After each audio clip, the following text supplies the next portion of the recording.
That clock just does not stop spinning, does it? Everybody's juggling so many things, and we always look ahead on the calendar thinking, oh, if I can just get through the next couple weeks and then, that new month comes around and I'll have more time.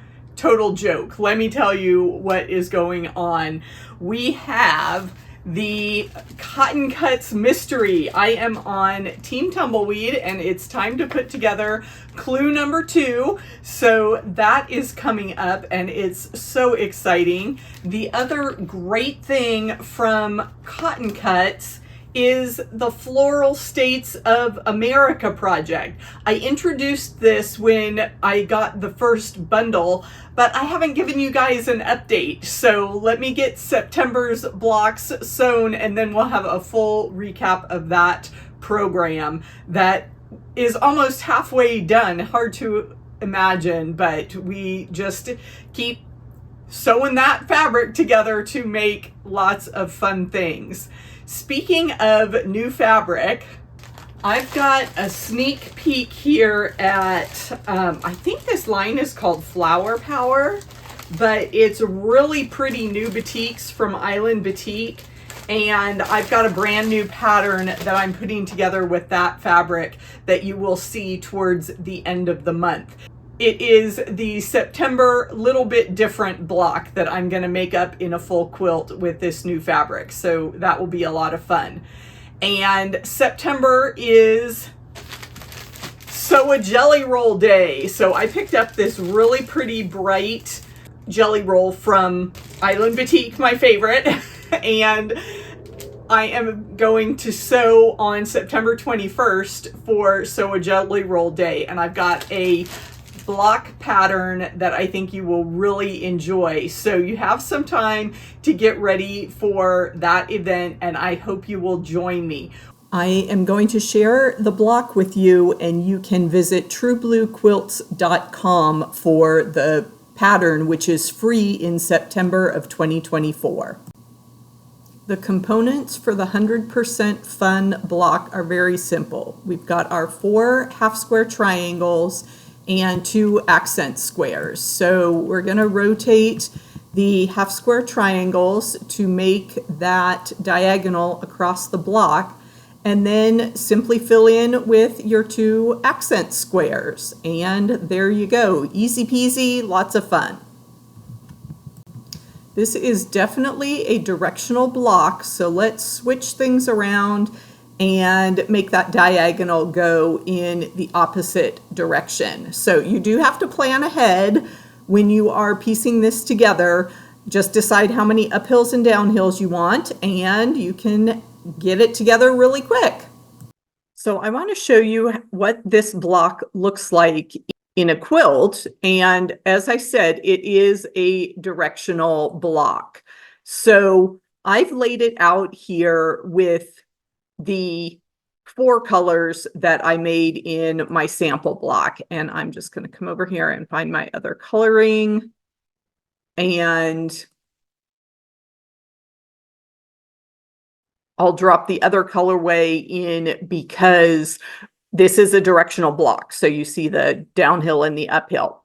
But notice what happens with our accent colors. I put 2 different colors in my block and I was hoping to get this great effect, kind of the checkerboard look with the 2 different red squares, but that doesn't work. Let me see if I can rotate this. If I rotate that, then it doubles up on the one side.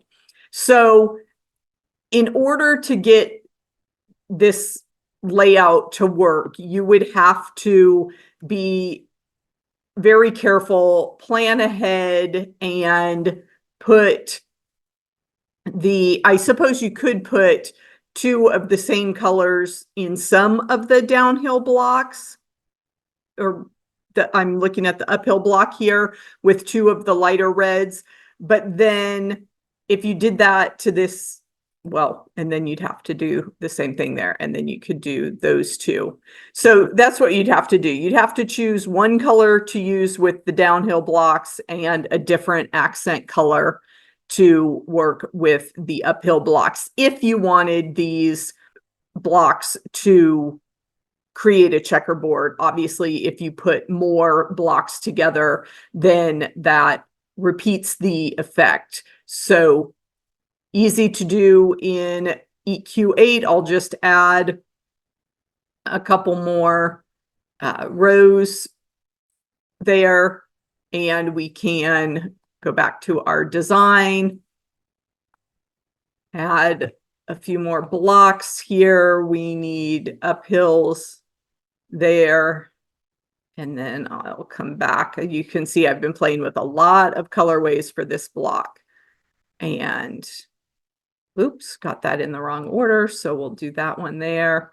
And because they're directional, just rotating this block won't get me the other chevron I need. You actually have to construct that in a different order, as I showed in the beginning of this video. So you can see how our colors just don't work to make that checkerboard with the accents. So again, you'd have to plan out, let's do all of our downhills with the dark red. This is the downhill dark red. This is downhill dark red. And then we can do all of the uphills with the lighter red.